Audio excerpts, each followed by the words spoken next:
Bem-vindo ao O Relator Sombrio. Hoje você vai conhecer uma história real que ultrapassa o limite entre o erro e o horror. Um caso em que a busca por justiça se transformou em espetáculo e a verdade foi vendida em troca de poder, prestígio e dinheiro público. O desaparecimento de uma criança em uma pequena cidade litorânea deu início a um pesadelo que atravessou 3 décadas, destruindo vidas, reputações e fé na própria lei.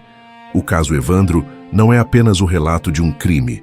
É o retrato de um país capaz de fabricar monstros para alimentar a opinião pública, de transformar inocentes em culpados e de usar o sofrimento como moeda. Fique até o fim, pois o que você vai ouvir agora vai abalar suas certezas sobre justiça, verdade e sobre quem realmente paga o preço quando o Estado erra. Inscreva-se, deixe o like e prepare-se. Esta é uma das histórias mais sombrias da crônica criminal brasileira.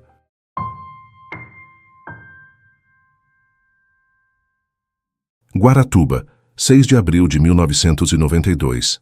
A cidade acordou com o som das ondas quebrando na praia e o cheiro do mar invadindo as casas simples, ainda meio adormecidas. Era uma segunda-feira comum, ou parecia ser.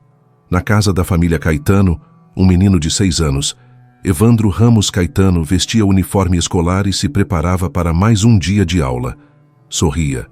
O cabelo penteado às pressas, o caderno debaixo do braço, o caminho curto até a escola, apenas 150 metros.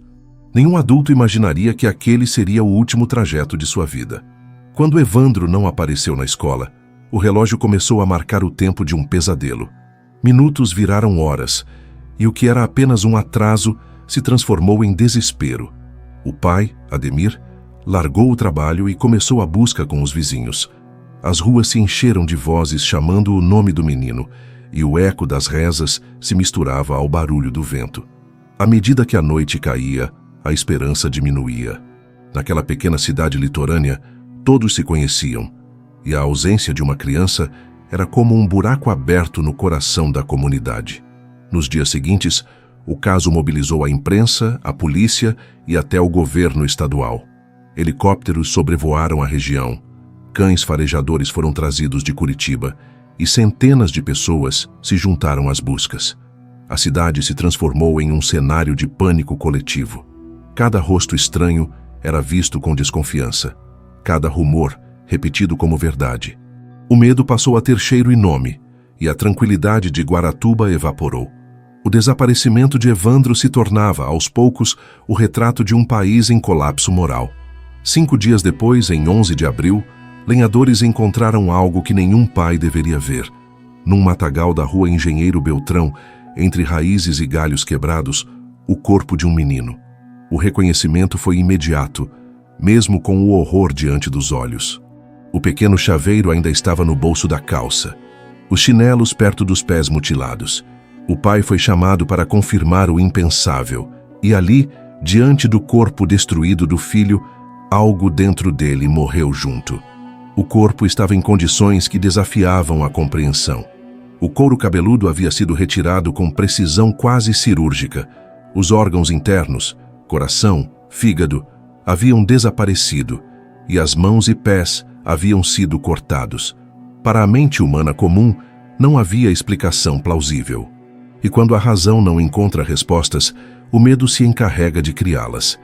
Em poucas horas, o caso deixou de ser uma tragédia e virou um espetáculo.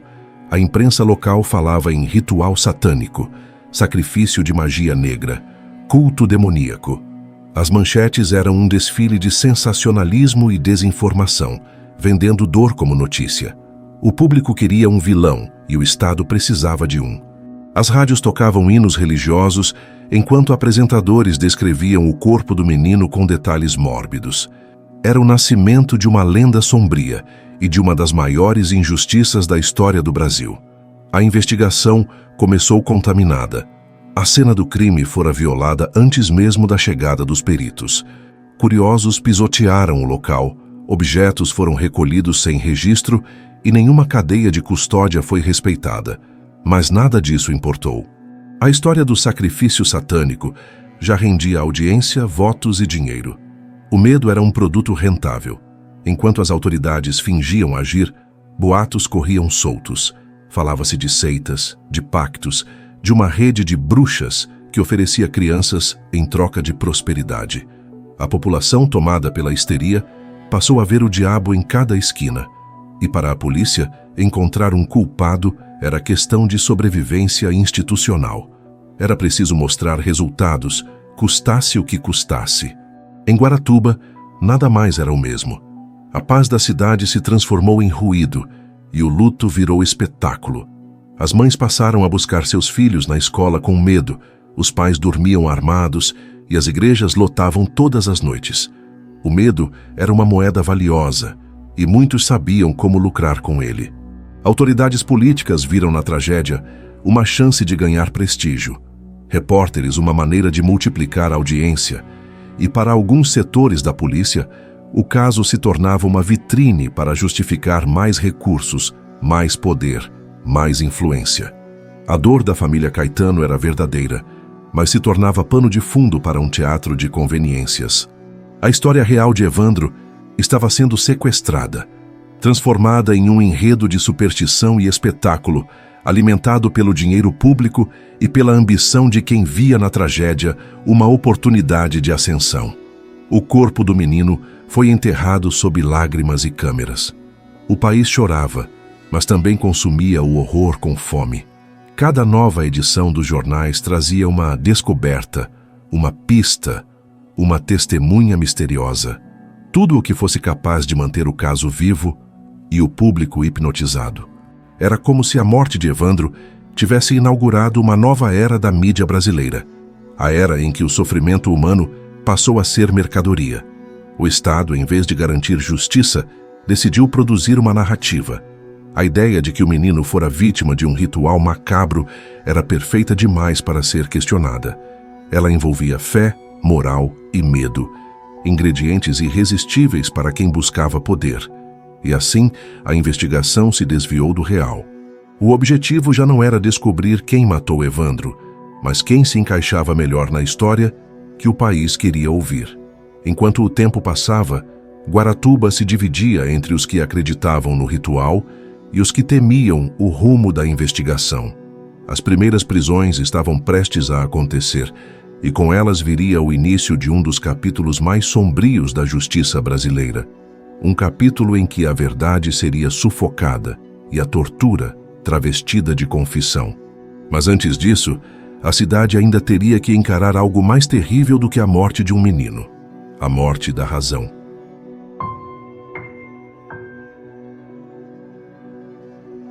O medo é um terreno fértil, e quando ele encontra o poder, dá frutos venenosos. Após a descoberta do corpo de Evandro, Guaratuba se tornou um palco de histeria coletiva. As ruas estavam cheias de murmúrios, de olhos desconfiados, de gente que apontava dedos antes de saber o que estava fazendo. A tragédia havia se transformado em espetáculo, e o espetáculo precisava de vilões. Foi nesse ambiente saturado de pânico e especulação que a investigação começou a se distorcer. Em vez de buscar provas, a polícia buscava histórias. Em vez de fatos, buscava rostos. E quando o Estado decide quem deve ser o culpado antes de investigar, a verdade deixa de ter importância. O primeiro nome a surgir nas sombras foi o de Celina Abade, a primeira-dama da cidade, esposa do prefeito Aldo Abade, uma mulher influente, acostumada a circular entre os salões da política local, vista por muitos como arrogante e distante. Para o imaginário popular, ela era o oposto da pureza que a tragédia exigia. Bastava uma fagulha para incendiar a reputação. E ela veio de onde menos se esperava, da própria família da vítima. Diógenes Caetano, primo de Evandro e ex-investigador da Polícia Civil, inconformado com a lentidão das autoridades, decidiu agir por conta própria. Movido por dor, raiva e por velhas rixas políticas com os Abade, ele criou um dossiê que chamou de Magia Negra, um documento repleto de boatos, testemunhos sem fonte e inferências que uniam a família do prefeito à paz de santo da região. Nenhuma prova concreta, mas material explosivo o bastante para incendiar a opinião pública. O dossiê caiu nas mãos certas ou erradas. Em um país onde o medo é combustível político, bastava alguém com um microfone. A imprensa, farejando audiência e dinheiro, mergulhou na história com apetite. O termo ritual satânico apareceu pela primeira vez impresso em letras garrafais. Celina e sua filha, Beatriz Abade, passaram a ser chamadas de as Bruxas de Guaratuba. E assim, antes mesmo de um julgamento, a condenação já estava selada no Tribunal da Opinião Pública. A polícia, pressionada, se apressou em confirmar aquilo que o povo já acreditava. Era mais fácil seguir o roteiro do que enfrentar o caos. Surgiram depoimentos duvidosos, testemunhas de ocasião e até videntes que afirmavam ter visto o menino em altares ou cavernas.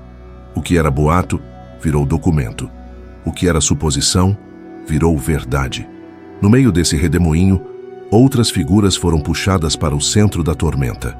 Oswaldo Marceneiro, Davi dos Santos Soares e Vicente de Paula Ferreira, pais de santo conhecidos na cidade por praticarem religiões de matriz africana, foram presos. Eram homens humildes com pouca instrução, que mal entendiam as acusações. Para muitos, o simples fato de usarem colares de contas bastava para condená-los.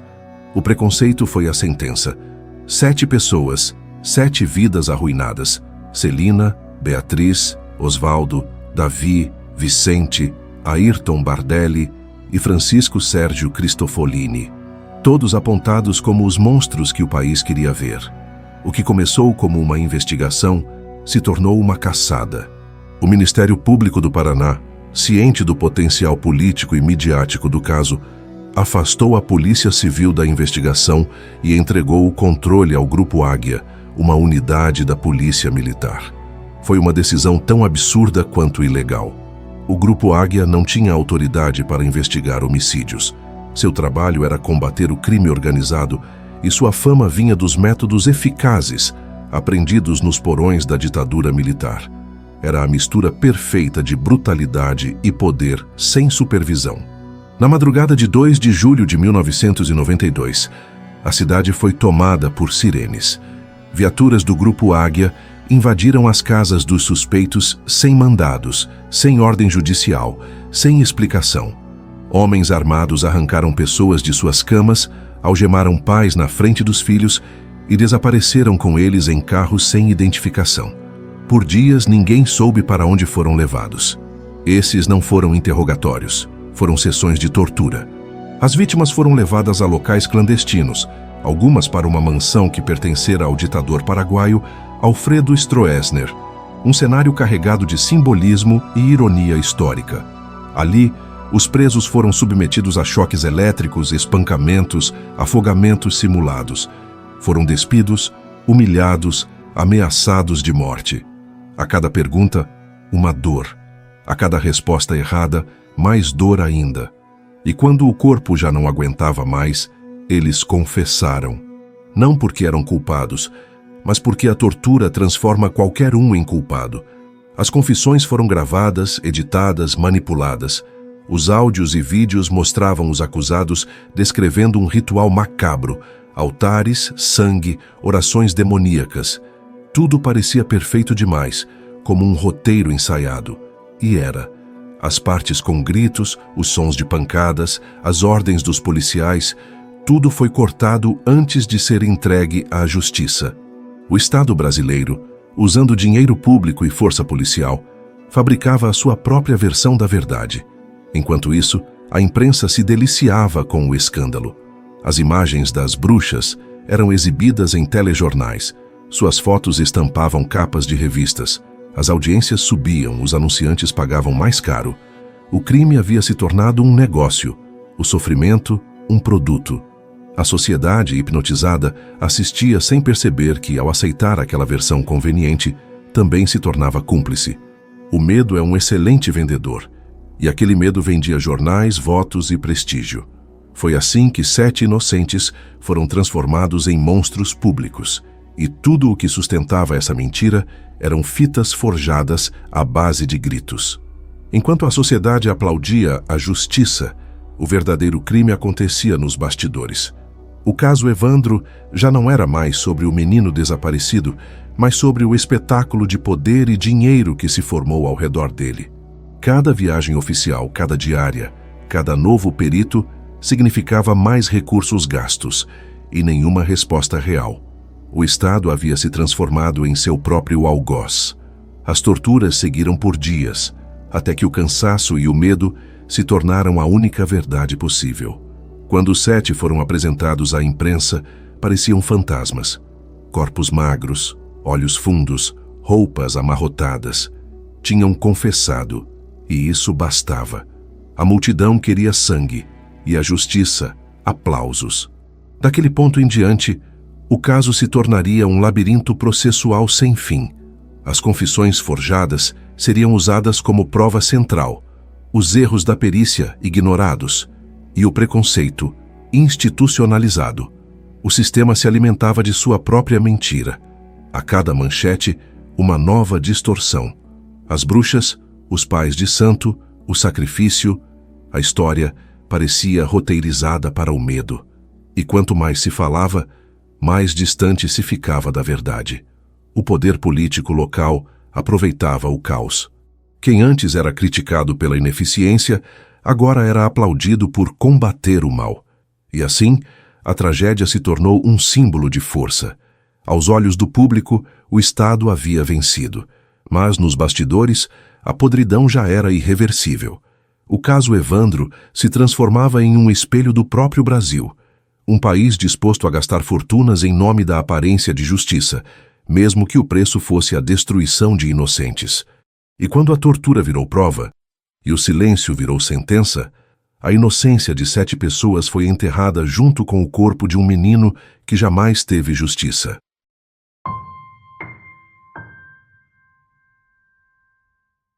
Durante quase 3 décadas, a versão oficial do caso Evandro permaneceu imutável, como se tivesse sido esculpida em pedra. Os 7 acusados haviam sido apresentados ao país como monstros, e a maioria acreditou. As fitas de confissão, aquelas mesmas gravações obtidas sob tortura, foram exibidas como provas incontestáveis, reproduzidas em tribunais e programas de televisão, vendidas como o retrato da verdade. Mas a verdade, essa sim, continuava desaparecida, tão oculta quanto o próprio corpo de Evandro fora um dia. Enquanto o tempo avançava, os processos se acumulavam, as sentenças se contradiziam, e a sociedade seguia acreditando em um enredo cuidadosamente fabricado. Alguns dos acusados envelheceram em silêncio, outros morreram esperando que alguém acreditasse em sua inocência. O Estado seguiu gastando recursos, pagando diárias, perícias, honorários e custas processuais. Um labirinto de papel e dinheiro público alimentando uma mentira. Cada nova audiência era mais um tijolo no muro da impunidade. Mas a verdade, às vezes, precisa apenas de uma faísca para incendiar o esquecimento. E essa faísca começou em 2018, não em um tribunal, mas em um estúdio improvisado. Um jornalista e pesquisador chamado Ivan Mizanzuki decidiu revisitar o caso com a frieza que faltara à justiça.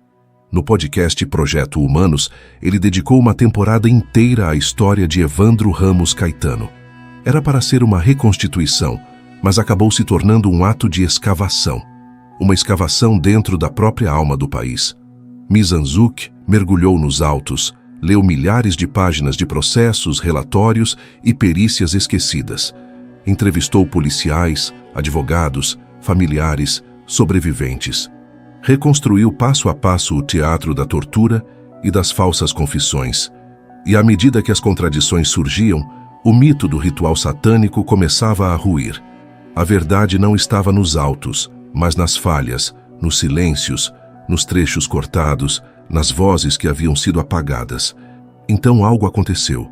Uma sombra guardada por mais de 20 anos começou a se mover. Mizanzuki recebeu uma mensagem anônima. A pessoa dizia possuir algo que poderia mudar tudo. As fitas originais das confissões, em sua versão integral, não editada. Durante semanas o jornalista duvidou. Havia lido sobre essas gravações, mas ninguém as ouvira por completo. As versões oficiais haviam sido mutiladas, reduzidas a um teatro de conveniência. Até que um dia, O pacote chegou. Fitas antigas, cassete, cobertas de poeira, com etiquetas desbotadas. A verdade literalmente engavetada. Quando Mizanzuki apertou o play, o som que saiu dos alto-falantes não foi de confissões, mas de desespero. Era possível ouvir o barulho de cadeiras sendo arrastadas, passos, vozes abafadas, ordens secas. E então, os gritos. Gritos longos, rasgados, que cortavam o silêncio e perfuravam a alma. Vozes pedindo socorro, chamando por Deus, implorando para que parassem. Entre um choro e outro, ouvia-se o som da água sendo jogada, os estalos das pancadas, as ordens frias dos policiais. Repete. Fala do ritual. Não, não é assim. Fala direito. As confissões não eram confissões, eram roteiros ditados por homens armados. Durante quase 3 décadas, o Estado brasileiro manteve escondido o som do seu próprio crime. As fitas mostravam que o caso Evandro não era apenas um erro judicial. Era uma farsa construída com violência e sustentada com dinheiro público. O Estado havia torturado, mentido e depois tentado apagar as provas. A revelação das gravações foi como uma bomba. As fitas foram periciadas e os laudos confirmaram a autenticidade. O som era cru, real, incontestável. Nenhuma edição, nenhuma manipulação. Apenas a dor nua de 7 inocentes. Quando os áudios foram ao ar, o país ouviu pela primeira vez o que realmente acontecera nas madrugadas de 1992. Não era mais possível alegar ignorância. Os ouvintes choravam, paravam o que estavam fazendo, sentiam o peso de cada segundo. Era impossível ouvir aquelas vozes e continuar acreditando na versão oficial. E de repente, o que parecia enterrado começou a se mover. As fitas se espalharam pela internet. A imprensa tradicional, que havia ignorado o caso por anos, foi forçada a voltar ao assunto. Promotores e juízes, agora constrangidos, começaram a revisar seus atos. O próprio governo do Paraná se viu diante de um dilema moral e político. As gravações revelavam não apenas um erro, mas um crime cometido por dentro do Estado. Um crime de tortura, falsificação e encobrimento. O Projeto Humano se tornou mais do que um podcast. Virou um tribunal simbólico, onde a verdade enfim teve voz. E essa voz ecoou mais alto do que qualquer sentença. Nas semanas seguintes, antigos agentes do Grupo Águia foram identificados. Alguns se esconderam, outros se calaram. Nenhum pediu perdão, nenhum foi punido. Mas a máscara da justiça havia caído. Era impossível ignorar o impacto moral daquelas gravações. Elas mostravam que o sistema não falhou por acaso. Falhou porque precisava falhar. O medo e o sensacionalismo haviam gerado lucro, poder e prestígio. O Estado, a imprensa e parte da sociedade haviam se alimentado da mentira. O caso Evandro não era uma tragédia isolada. Era o retrato de um país disposto a sacrificar inocentes para manter a ilusão de ordem. Em um dos trechos mais chocantes das fitas, é possível ouvir uma mulher, acredita-se ser Beatriz Abade, soluçando entre golpes, repetindo mecanicamente as palavras que mandavam dizer. Foi no ritual, foi no mato, foi Celina quem mandou. E logo depois um estalo, um gemido e silêncio. O tipo de silêncio que carrega o som do medo. A partir daquele momento, não havia mais como esconder. As gravações desmontaram a farsa jurídica, escancararam a corrupção moral e mostraram que o sistema havia sido financiado para produzir uma mentira. O Estado gastou fortunas perseguindo inocentes, quando poderia ter investido seus recursos em encontrar o verdadeiro assassino. O dinheiro que deveria financiar justiça comprou apenas sofrimento. O impacto das revelações foi tão grande que ultrapassou fronteiras. O caso Evandro se tornou tema de reportagens internacionais, estudado como exemplo de falha institucional e manipulação midiática. Universidades, documentaristas e juristas revisitaram o processo. E pouco a pouco, a história começou a ser reescrita. Aquelas fitas não libertaram apenas os acusados, elas libertaram a verdade. E com ela, veio o peso de um país que precisou ouvir o som da própria culpa. O Brasil descobria, enfim, que o verdadeiro ritual satânico nunca acontecera em um altar escondido. Ele acontecera dentro do próprio Estado, nas salas escuras onde o poder se alimenta do medo e da impunidade.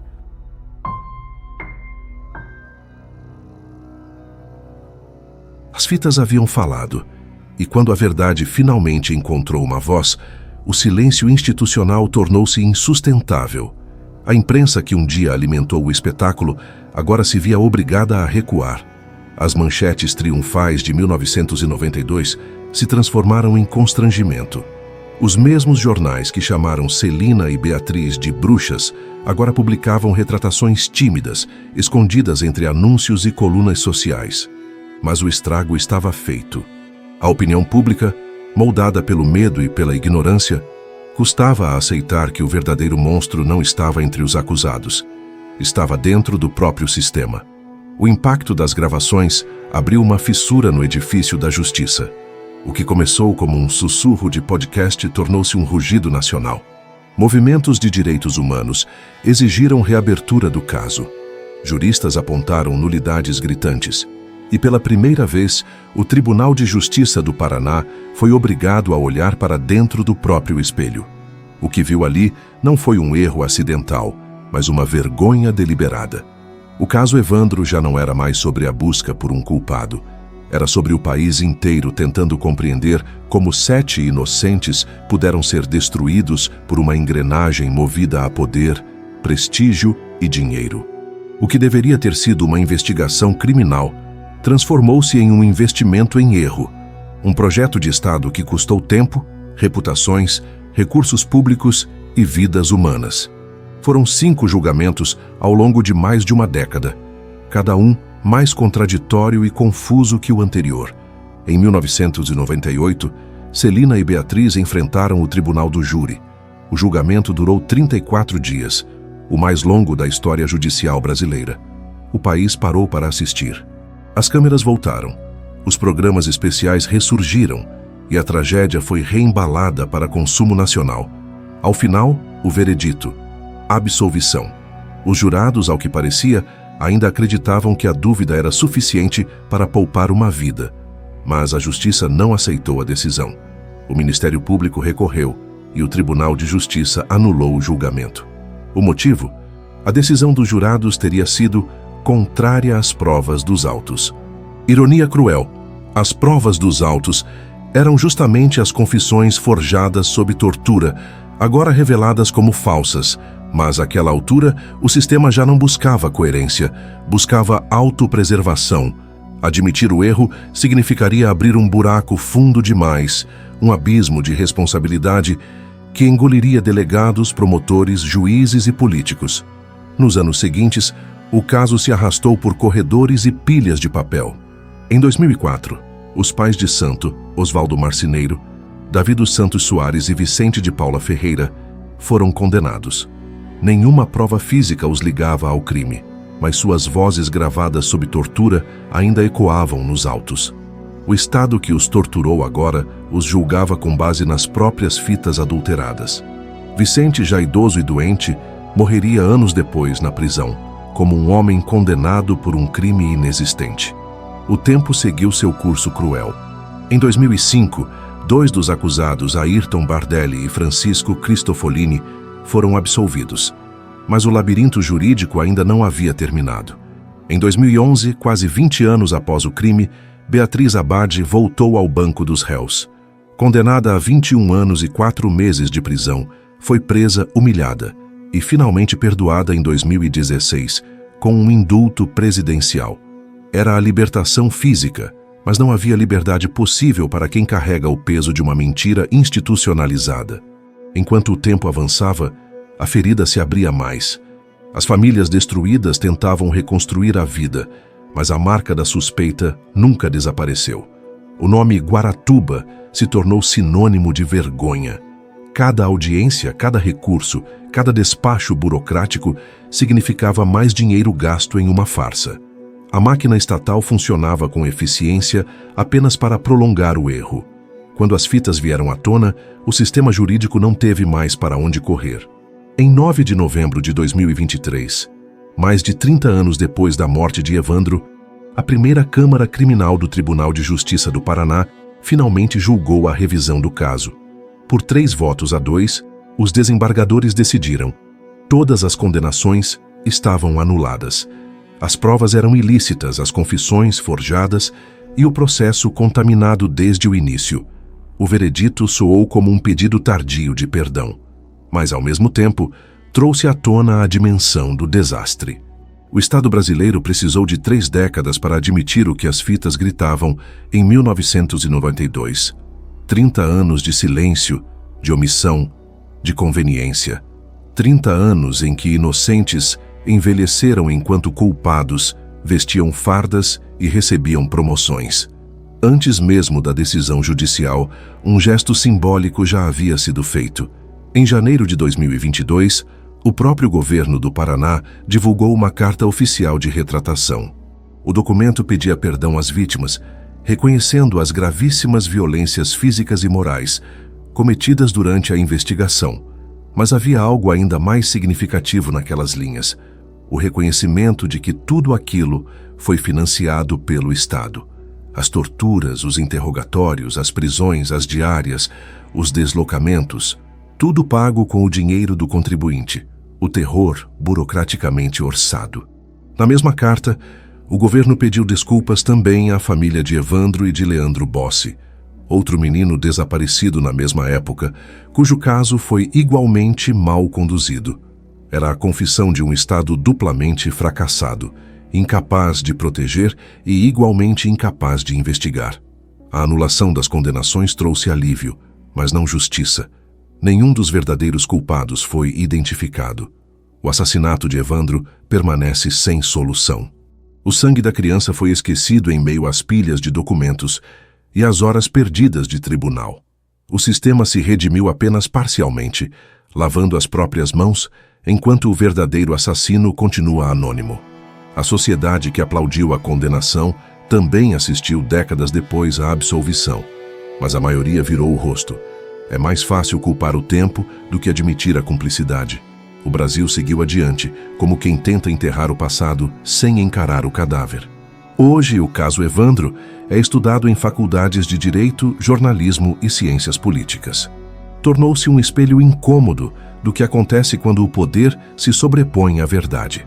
É lembrado como um dos maiores erros judiciais da história do país, e também como um lembrete de que, quando a justiça se alia ao medo, o resultado é sempre o mesmo: a barbárie legalizada. Mas o mais assustador é perceber que nada impede que volte a acontecer.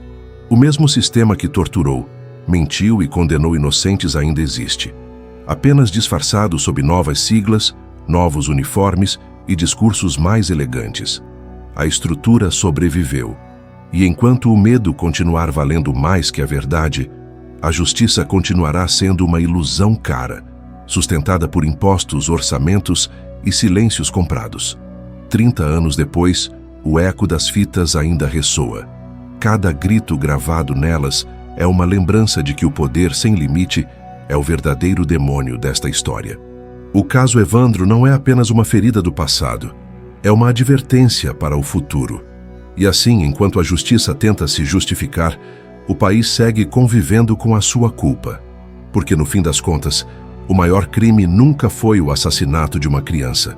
Foi o assassinato da verdade.